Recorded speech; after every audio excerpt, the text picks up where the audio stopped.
શ્રી ગણેશાય નમઃ. ઓમ નમઃ શિવાય. હર હર મહાદેવ. હિમાલય સહિત સર્વે દેવતાઓએ મહેશ્વરી ઉમાની સ્તુતિ કરી પોતાના હૃદયમાં શુદ્ધ પ્રેમ રાખીને માતાના દર્શનની ઈચ્છાથી ત્યાં ઊભા રહ્યા. દેવતાઓની આ પ્રકારે સ્તુતિ કરવાથી દુર્ગમ પીડાનો નાશ કરનારા જગતજનની દેવી દુર્ગા દેવતાઓની સામે પ્રગટ થયા. એ પરમ અદ્ભુત દિવ્ય રથ પર બેઠેલા હતા. એ શ્રેષ્ઠ રથમાં ઘૂઘરમાળ લાગેલી હતી અને મુલાયમ પથારી પણ પાથરેલી હતી. એમના શ્રી વિગ્રહનું એક એક અંગ કરોડો સૂર્યોથી પણ અધિક પ્રકાશમાન અને રમણીય હતું. એવા અવયવોથી એ અત્યંત ઉદ્ભાસિત થઈ રહ્યા હતા. સર્વત્ર ફેલાયેલી એમની તેજ રાશિના મધ્ય ભાગમાં તે બિરાજમાન હતા. માતાનું રૂપ બહુ જ સુંદર હતું. એમની છબીની ક્યાંય તુલના થઈ શકે તેમ ન હતી. સદાશિવ સાથે વિલાસ કરનારા એ મહામાયાની કોઈની પણ સાથે સમાનતા થઈ શકે નહીં. શિવલોકમાં નિવાસ કરનારા એ દેવી ત્રિવિધ ચિન્મય ગુણોથી યુક્ત હતા.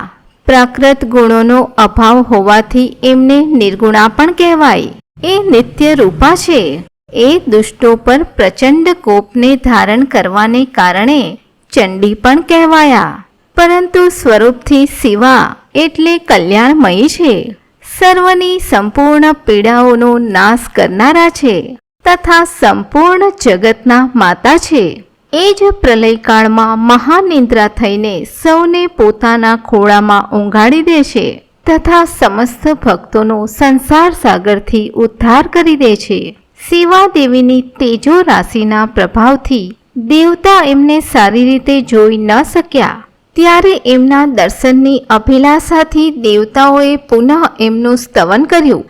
તદનંતર દર્શનની ઈચ્છા રાખનાર વિષ્ણુ વગેરે સૌ દેવતાઓએ જગદંબાની કૃપા મેળવીને ત્યાં એમના સુસ્પષ્ટ દર્શન કરી શક્યા. દેવતાઓ બોલ્યા કે હે અંબિકે, હે મહાદેવી, અમે સદા આપના દાસ છીએ. આપ પ્રસન્નતાપૂર્વક અમારું નિવેદન સાંભળો. પહેલા આપ દક્ષના પુત્રી રૂપે અવતીર્ણ થઈને લોકમાં રુદ્રદેવના વલ્લભા થયા. એ સમયે આપે બ્રહ્માજી તથા બીજા દેવતાઓના મહાન દુઃખનું નિવારણ કર્યું હતું. ત્યાર પછી પિતાથી અનાદર મેળવીને પોતે કરેલી પ્રતિજ્ઞા અનુસાર આપે શરીર ત્યાગ કરી દીધો હતો અને સ્વધામમાં પધાર્યા હતા. એથી ભગવાન હરને પણ બહુ ભારે દુઃખ થયું હતું. હે મહેશ્વરી, આપના ચાલ્યા જવાથી દેવતાઓનું કાર્ય પૂરું ન થયું. તેથી અમે દેવતા અને મુનિ વ્યાકુળ થઈને આપને શરણે આવ્યા છીએ. હે મહેશાની, હે શિવે, આપ દેવતાઓના મનોરથો પૂર્ણ કરો જેથી સનત કુમારનું વચન સફળ થાય.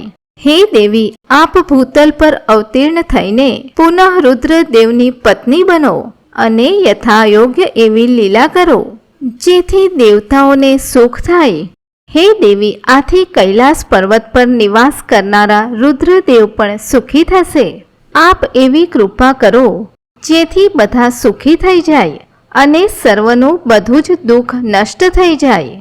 આમ કહીને વિષ્ણુ વગેરે બધા દેવતા પ્રેમમાં મગ્ન થઈ ગયા અને ભક્તિથી વિનમ્ર બનીને ચૂપચાપ ઊભા રહ્યા. દેવતાઓની સ્તુતિ સાંભળીને શિવાદેવી પણ બહુ જ પ્રસન્ન થયા.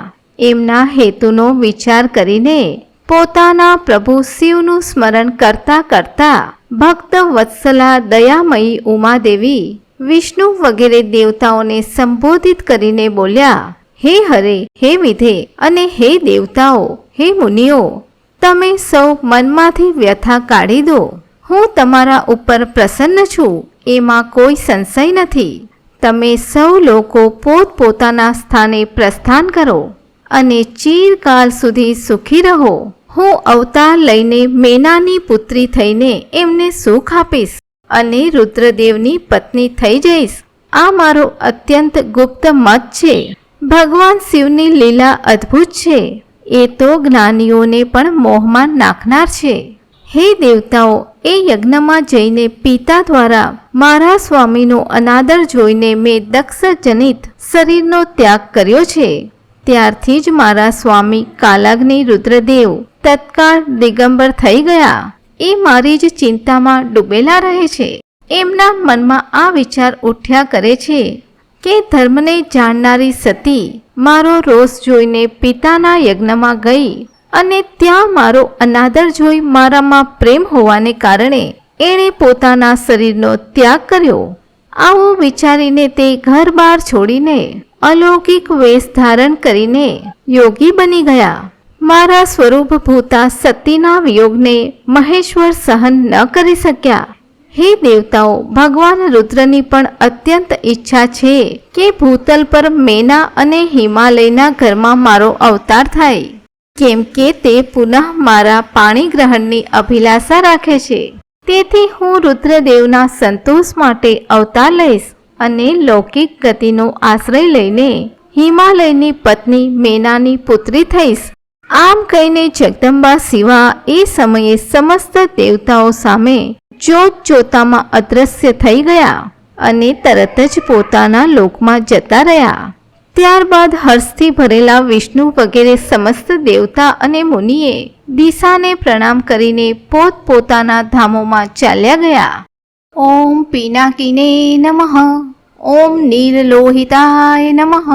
ઓમ શંકરાય નમઃ.